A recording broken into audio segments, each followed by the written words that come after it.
на конкурс «Дети читают стихи». Дзейтова Аиша, 9 лет. Республика Ингушетия, Сунжинский район, сельское поселение Орджоникидзевское, средняя школа номер 3.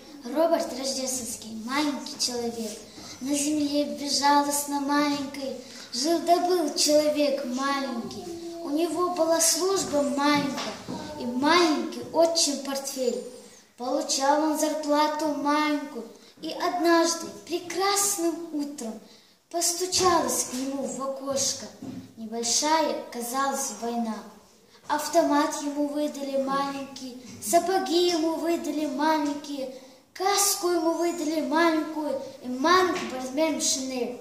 А когда он упал некрасиво, неправильно, в атакующем крике выгнул рот, то на всей земле не хватило мрамора, чтобы вырубить парня в полный рост.